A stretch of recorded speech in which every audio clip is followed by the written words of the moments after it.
Okay, So wait we should wait for her for wait 1 for a minute. minute or check. Wait for Yes, sir. a. She is here, sir. She is. Sir, I have admitted her in the meeting.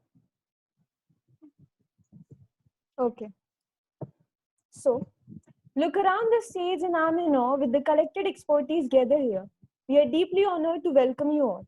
A very cheerful morning to our adjudicator, teacher, and participants. I'm Vishakha Raghuvanshi, and we also have Mradul Agrawal as the student coordinator. Here is a big welcome for our guest, Mr. Abhinav Garg. Sir is a practicing advocate at Supreme Court of India in New Delhi and an alumnus of Faculty of Law of University of Delhi. He is also a former consultant with National Human Rights Commission. We also have our faculty coordinator, Rahul Nima sir, who is assistant professor at PIMR Department of Law. The Prestige family is really pleased to have you among us in the event of National Debate Competition 2020. We are really excited to hear our participants and wish that this event leave the best remarks in our memory. The room is ready, the tables are set. So let's start with our awaited Padma Shri Ellen Jain National Debate Competition 2020. This important information which I want to convey to all of the participants is that they are strictly not allowed to disclose the name of their university or institute, and they can kindly mute themselves. Thank you. So you can proceed now.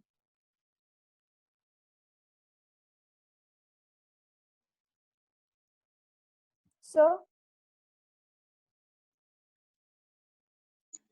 Yes, please. Go ahead. Participants, kindly introduce yourself.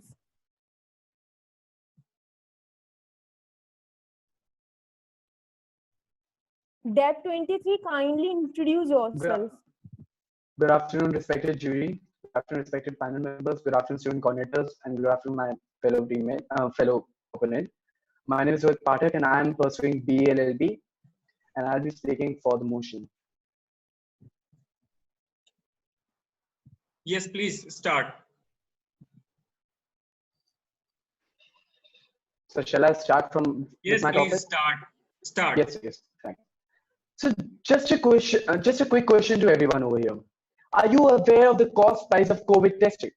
Many of you would say it's 4,500 because you are speaking against the motion or with the motion?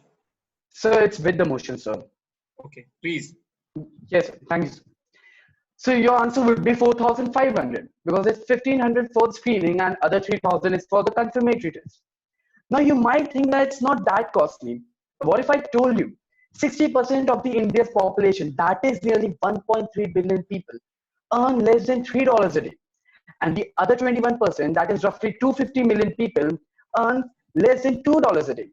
And in the time of this lockdown, we are facing this pandemic. They're not even earning that much.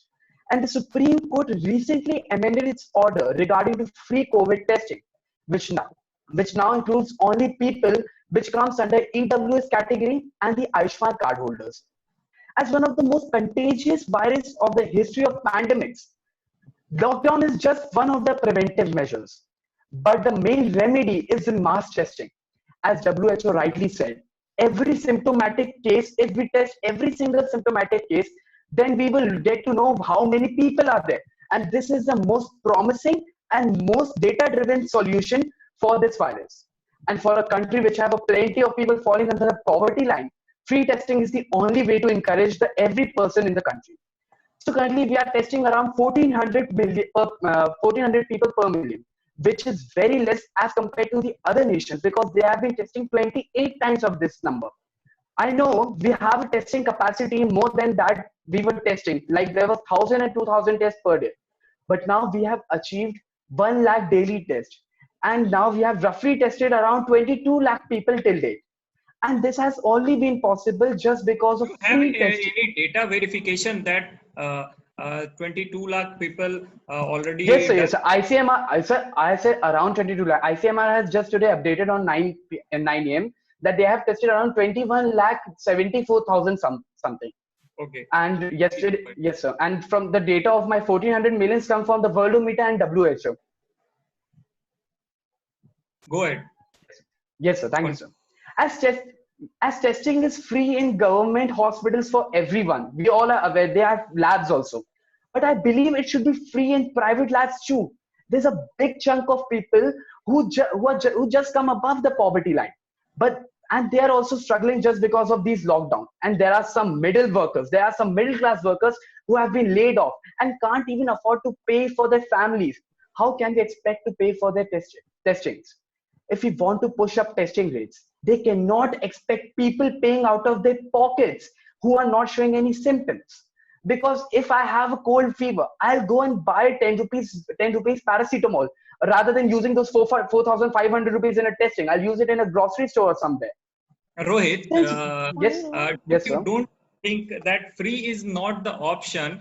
Instead of free, we can make a slab rate for testing, that those who are below poverty line, they can pay this much amount, upper poverty line, middle class, so they can fix So the yes, amount. so I agree with you, sir. So, but the ground reality is like testing is something we cannot, a government cannot force us to get tested. That's the reality.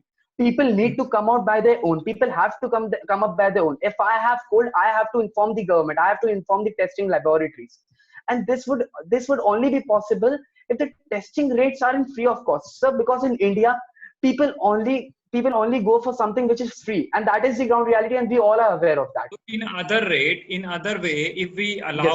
all the testing labs to get the test done on free basis, then we are also violating their economic condition, and we are also going beyond their economic Yes. business. On 13th April, the Supreme Court amended its order by stating that the government would reimburse till 500 million tests. And after 500 million, the people would have to pay out of their pockets. And that's what Supreme Court stated. So it's according to government. Government have to make some guidelines regarding these testings and all. They have to make a performance. We have PMNRF, we have PM Care funds. We have more than 3,800 crore in PMNRF. And God knows how much there in PM Cares. So we can use these money for this much of money for testing of the normal people or the middle class people who have been laid off from the job.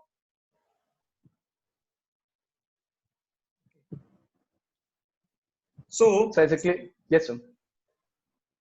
okay, your time is over. So Next can I get participant. okay.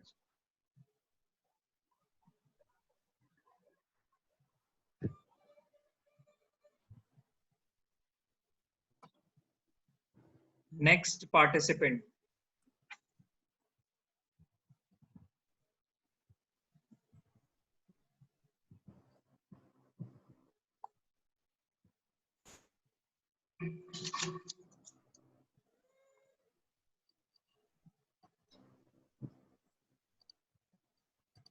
DEB 30.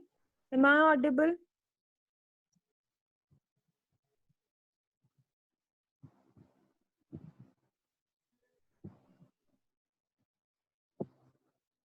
DEB 30. Manisha Arora. Yeah, Manisha, you are totally audible. You can proceed with the arguments.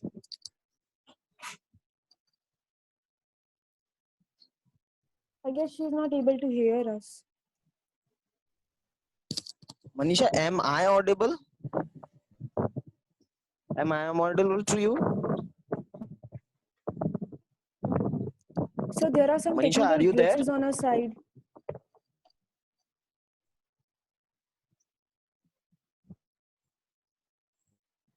Okay, I should try contacting her.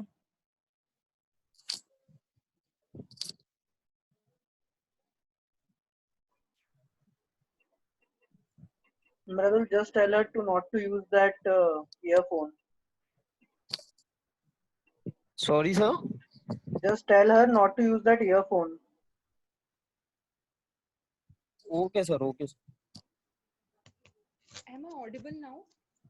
Am I audible? Yes, please.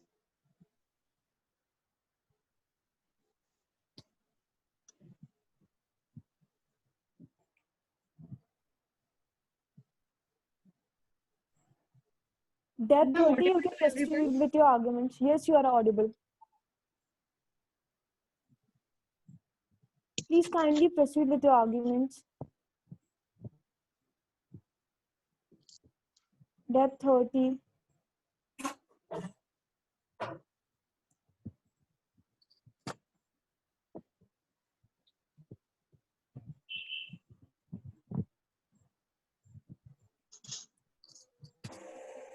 Manisha, remove your earphones and then.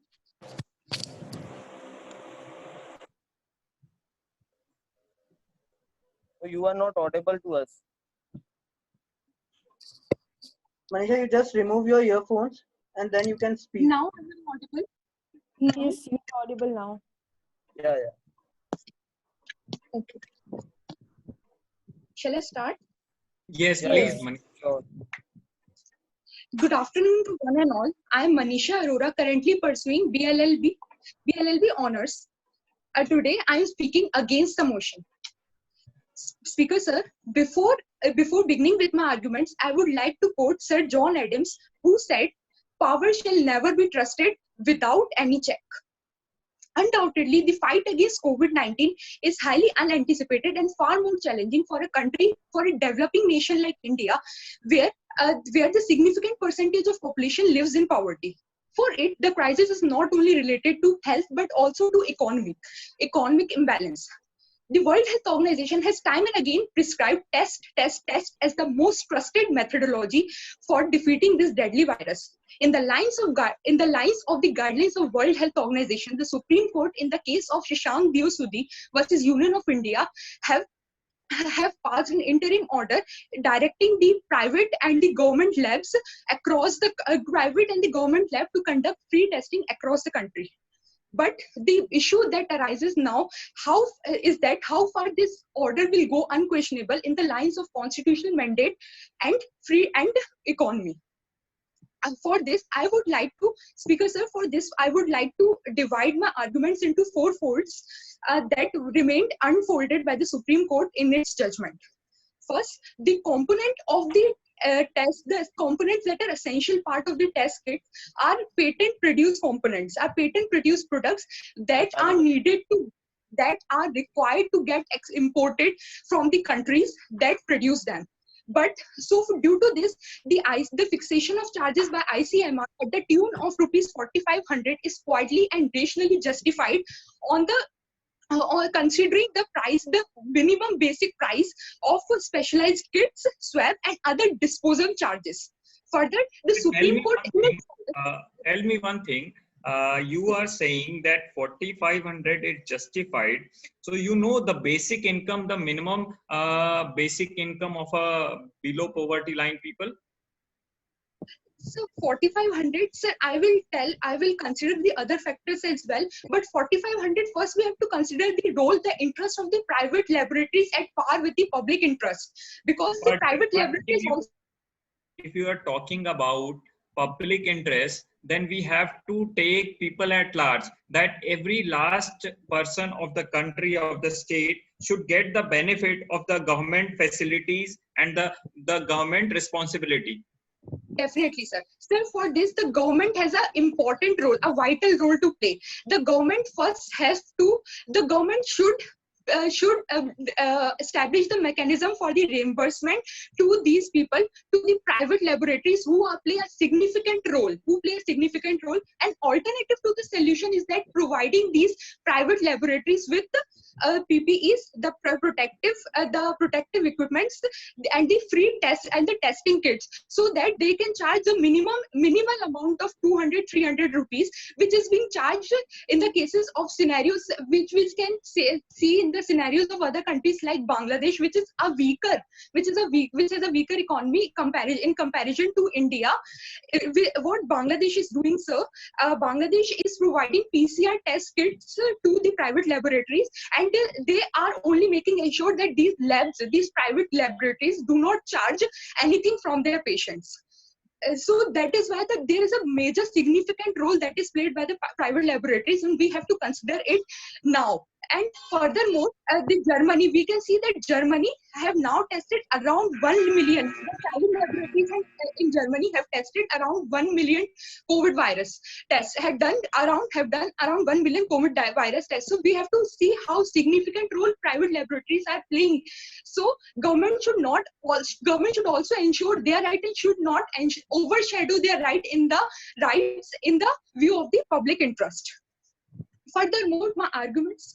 Furthermore, yes, sir. Tell me one thing: how you will ensure that if you a government or private lab is charging 4,500 per test, so people will go and get it done? How you will ensure? Yes, sir. That is why I'm saying that the role of government is very important. The Supreme Court basically, I will tell sir, the Supreme Court has basically diluted the concept of separation of power while passing this judgment. Supreme Court judges are basically not the expert in epidemiology, bioethics, and economy. They do not have any knowledge related to these fields, but they are expertise just in law. They are not expertise in these fields. They cannot decide. First, there shall be a strategic planning before implementing such orders. Supreme Court have not even considered what is the testing limit, how the economic relief packages should be there, which will be considered while after this lockdown and after conducting the free testing across the country. Supreme Court have not reiterated anything related to. Did you check that whether Supreme Court has passed this order in its own motion or with some petitioner? Sir, there's a petitioner, Shashank Dev Sudhi. He filed a PIL basically, and after that, the Supreme Court, then there was an affidavit filed by Solicitor General of India, Tushar Mehta, and then after that, the hearings were proceeded in this case. This is what happened. Further, sir, I will tell further. Apart from these things, apart from these things, there should be a utility of. First, we have to check whether how far this order is, how far the utility of this order is considered. Because if the government is allowed, because the charges. Sorry, sir. Because it is obviously too expensive for the government to conduct free testing, and the government will reduce the cost in other sectors like. Sorry to interrupt you, Manisha, in between, but your time has been over 1 minute ago, so we cannot let you to speak on. So can we go for rebuttal? Yeah. I just want to ask one question. Like she mentioned, Supreme Court separation of power. Did Supreme Court had the authority to pass? Did Supreme Court overstep the mandate? I just want to ask one question. Have we ever faced any pandemic in last 100 years? Has India faced any epidemic in several years? This is something very new to us. The whole scenario is very new to the whole world. We cannot just think like, okay, the Supreme Court cannot overstep the mandate.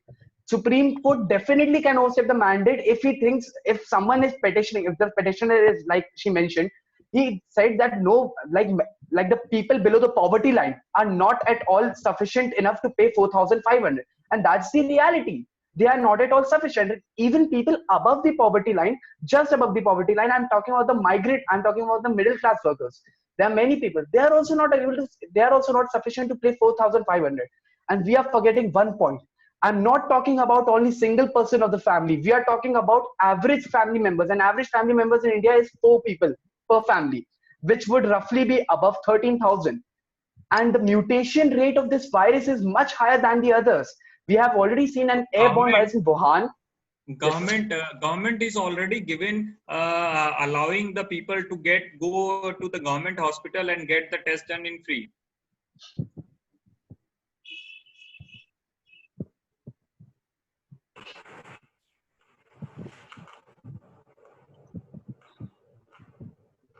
Hello? Yes, sir. Yeah.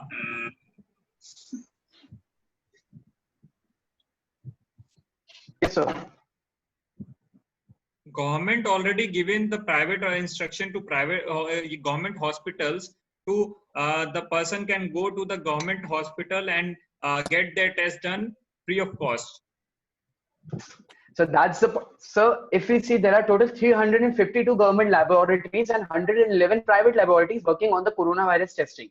So if we see only 352 laboratories are not enough for this, the government one. We need private labs. Most of the tests have been done in private labs only. SRL diagnostics are there, Religate diagnostics are there, and there are even pathologists which could conduct better coronavirus tests. And we have a population of 1.3 billion. Plenty of people falls below poverty line, and the effect could be much harsher than this, which we have already been facing. We have already crossed China. So I think private labs is a necessary object at this point of time. We need private laboratories to play a big role so that they can help in us testing. Yes. Okay. Yes. Thanks. Next. Sir, speaker sir. Yes, please go ahead. Speaker sir, according to me, my ignorant opponent actually failed to understand my point, why I brought private laboratories in the picture. Actually, this overzealous approach of the Supreme Court is really detrimental to the interest of the private laboratories and will have the direct consequences on their working. Because if we see the more pragmatic approach, either these laboratories will stop their working, will completely shut down, or secondly, they will stop testing for COVID-19. These are the direct consequences, because the testing kit, which is costing them rupees 3,000 itself. So from where they will get? These are the private. But Remember government that is paying them money. Government is paying, reimburse their money, like the cost. Sir, government has not passed any such order regarding the reimbursement. And what about, and if we consider, Please and go ahead. if we consider this, if we consider that the number of population that is covered under the Ayushman Bharat scheme, there is more than 786 million people that are covered under this policy. And if we consider this, then how the government will provide free testing? How the private entities are then? If all private entities are basically the ones who need money for their operation, otherwise they will die out. This is the complete because they are not the state run bodies. They don't get any funds from the state. They run on their own. They develop their infrastructure on their own. They pay their rent on their own. They further have to pay their employees who are working under them. So from where they will, from their own pocket, they will pay. So these factors need to be considered. Why the government is not considering, why the Supreme Court is not considering the approach that is adopted by the countries like Bangladesh, Sri Lanka. These are the by Germany, from the smaller nations to the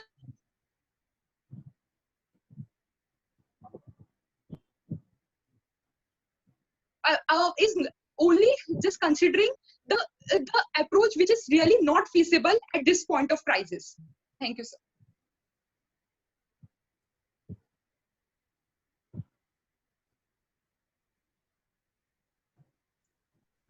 Sir, I guess we are Yes. done. Yes. Now I would like to request Professor Rahul Nima to propose a vote of thanks. So please confirm me the team number. Rohit. Yes, sir. Team number. DEB 23. DEB 23. 23. And Yes. your Manisha? The DEB 30. Okay. Thank you. All the best. Thank you so much, sir. Good Thank you so Yeah, afternoon. much. Vishakha. Good afternoon, adjudicator, participants, and students. It is my privilege to have been asked to propose a vote of thanks on this occasion. I, Rahul Nima, faculty coordinator on behalf of PIMR Department of Law, would like to extend my gratitude towards without whom we couldn't have pulled off this event. This is our adjudicator, Mr. Abhinav Garg, sir, our institution and the organizing committee who worked tirelessly from day one to make today a reality. The entire organizing committee of NTC, our sponsors, audience, and everyone who helped in the event here together extend a very hearty vote of thanks to our adjudicator, coordinator, speakers for gracing this event and enlightening us with their opinion today. Thank you everyone for taking the time to be here today and for listening me. Have a great day. All the best. Thank you, sir. Thank you. Thank you, sir.